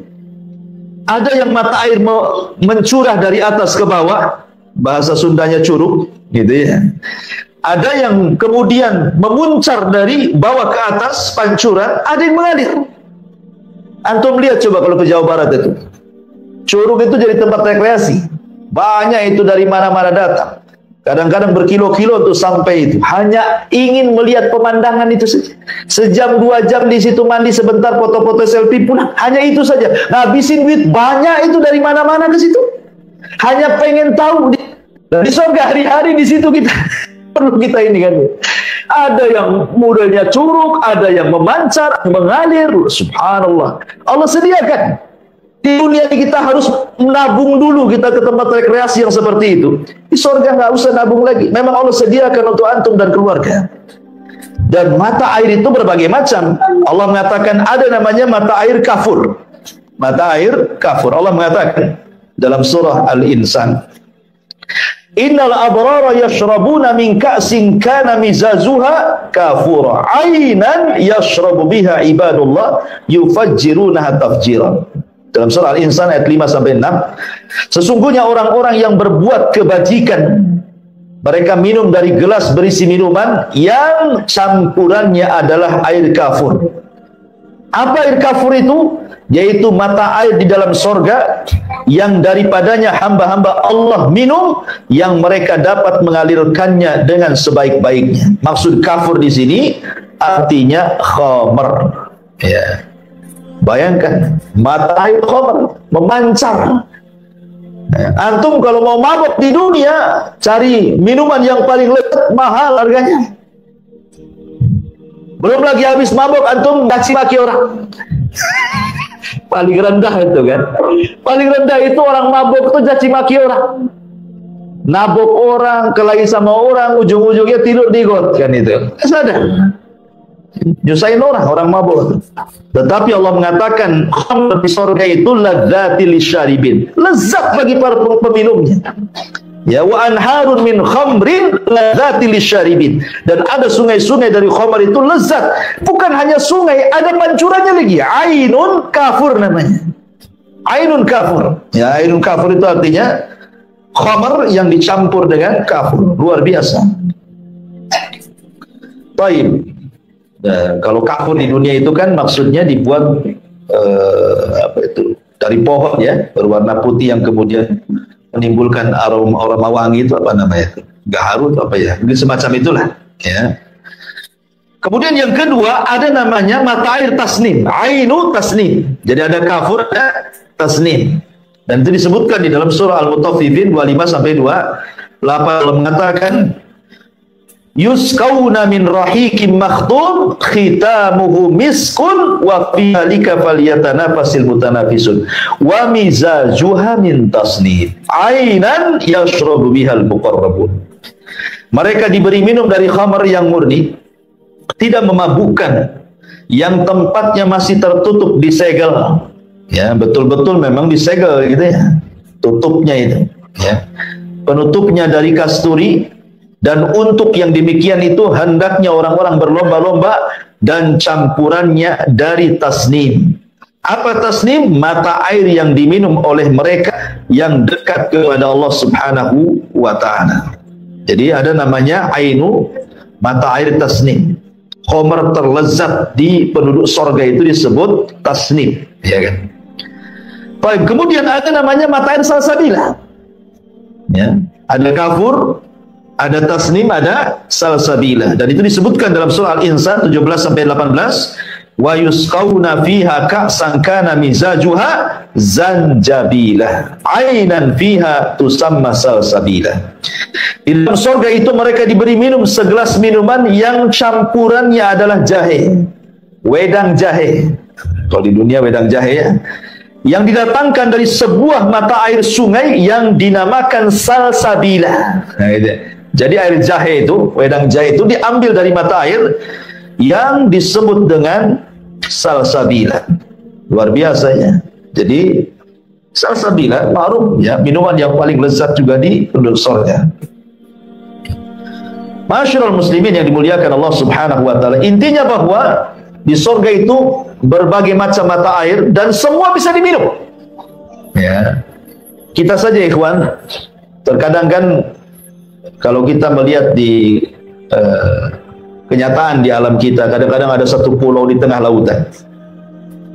Kayak di sini mana ya, Pulau Putri gitu ya. Kan itu kan di tengah laut itu ya. Kadang-kadang kalau kita gali sumur, nggak asin pula tuh. Padahal dia dikelilingi lautan. Ya. Ada juga gunung itu terkadang ada dua mata air, yang satu panas, yang satu dingin. Ya. Yang satu panas, yang satu dingin. Atau ketika kita masuk ke dalam gua, terkadang dalam gua itu kan ada mata air juga di situ kan. Ya. Itu di dunia bisa terjadi gitu. Apalagi di surga yang seperti itu. Ya. Belum lagi cerita sungai-sungainya, ya sudah jangan cerita lah ya.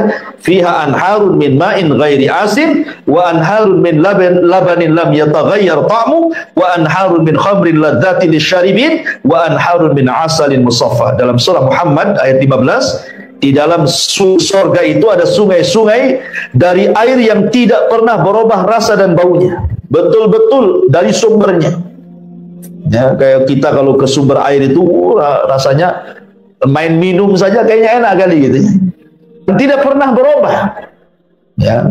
Saya dulu masih kecil-kecil di Jawa Barat tuh, Masya Allah, di belakang rumah itu ada sungai. Di desa saya itu ada 3 sungai. Ya, ada 3 sungai itu.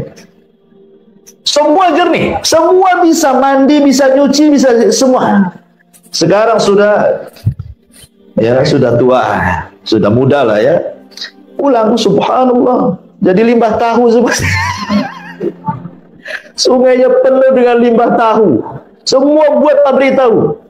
Nggak ada. Jangankan lagi orang tua, anak-anak yang senang nengok air pun tak mau nyemplung di situ. Gatel. Ya, subhanallah. Dulu kayaknya enak itu main. Sekarang jadi limbah tahu. 3-3 limbah tahu. La haula wala quwwata illa billah. Baik.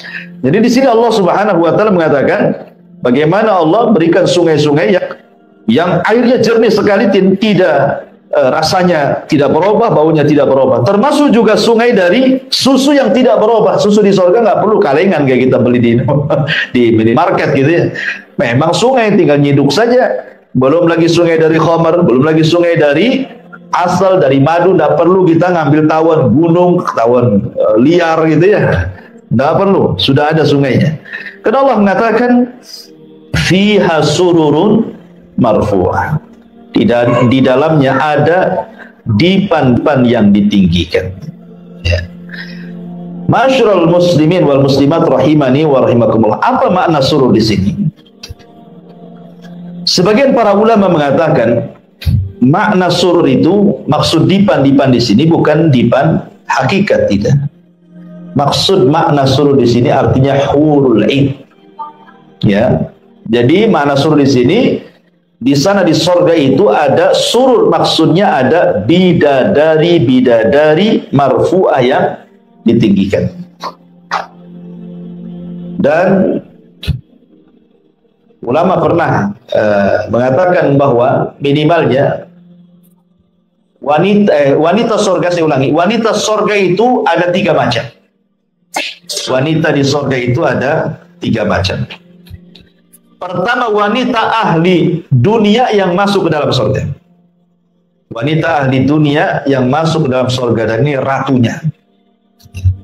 Kemudian yang kedua, hurul ain, yang banyak dikisahkan dan diceritakan dalam Quran dan hadis tadi. Kemudian yang ketiga, al-wasifah, para dayang-dayang, pembantu-pembantu para bidadari. Semua hal, baik wanita ahli dunia yang masuk ke dalam surga yang menjadi pasangan antum, baik bidadari ataupun wasifah. Wasifah itu artinya para pembantu. Satu orang wanita penduduk surga memiliki 70 bidadari. Satu orang ratu akan memiliki 70 bidadari yang akan membantunya. Setiap satu bidadari memiliki 70 dayang. Semua halal bagi antum. Berapa tuh jumlahnya? Antum punya istri di surga satu. Nanti Allah kasih setiap satu istri untuk membantunya 70 bidadari. Setiap satu bidadari 70 wasifah pembantu. Kalikan saja. Itu kalau antum istrinya satu. Kalau antum istrinya 4, kalikan lagi. Subhanallah, coba ya. Luar biasa. Ya. Luar biasa itu. Itu halal semuanya. Halal bagi kita semua. Seluruh marfu'ah. Dan marfu'ah di sini ya ma'ruf. Ya, marfu' minan nifas, marfu' minal haid. Tidak ada nifas, tidak ada haid, tidak meludah, tidak buang hajat, tidak ini, bahkan marfu'ah min sayyid, tidak janda, perawan terus. Semua marfu'. Betul-betul ditinggikan oleh Allah Subhanahu wa ta'ala. Ada juga surur, ini maksudnya ya dipan-dipan. Ya. Dan dipan-dipan itu sangat tinggi sekali. Sebutkan oleh ahli tafsir. Jadi kalau antum naik dipan itu, kalau kita punya dipan tinggi, dan kadang kalau di pondok itu kan ada yang tidur di atas gitu ya, kita harus naik tangga. Ya. Kata ahli tafsir mengatakan, dipan-dipan penduduk surga itu dia yang akan merendah kepada kita, kemudian kita naik, baru dia naik. Setinggi mana dipan itu? Setinggi antara langit dan bumi. Supaya dari dipan itu kita bisa memandang pemandangan semua yang ada di bawah. Ya, tidurnya aja kayak gitu. Tidurnya aja kayak gitu. Kadang-kadang kita ini kan sekali-kali pengen lah tidur di luar gitu ya. Kalau pas bulan purnama gitu kan.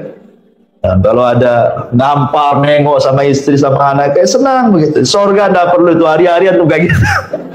Ya, naik ke dipan, terbang dipannya, nanti antum tengok pemandangan semua yang di bawah surga itu. Nah, seperti itulah indahnya surga. Ya. Allah mengatakan wa aqwabun mawdu'ah, dan gelas-gelas yang tersedia di dekatnya. Siapa yang mengantar gelas-gelas? Para pembantu yang saya tadi ceritakan. Dan pembantu itu ada yang mengatakan ghilman. Ghilman mukhallad, anak-anak kecil. Ya. Ada yang mengatakan ghilman ini. Apakah ghilman ini, anak-anak kecil ini, memang Allah ciptakan di sorga, memang khusus untuk membantu kita? Ataukah anak-anak kecil itu anak-anak dunia yang mati sebelum balik? Ini menjadi khilaf para ulama. Ada yang mengatakan mereka adalah anak-anak kecil yang belum balik, kemudian meninggal, baik anaknya orang mukmin atau orang kafir. Karena orang kafir kalau punya anak belum balik, belum punya dosa, dia meninggal. Apa dosa dia kalau diazabkan? Ya, artinya tetap ke surga mereka. Anak-anak orang kafir yang meninggal sebelum balik. Tapi mereka akan dijadikan ghilman, para pembantu. Ya, yatufuna alaihim ghilmanun mukhalladun. Ada juga mentafsirkan seperti itu. Juga anak-anak kaum muslimin, ada juga yang mengatakan memang Allah sediakan anak-anak kecil yang lucu-lucu membantu kita.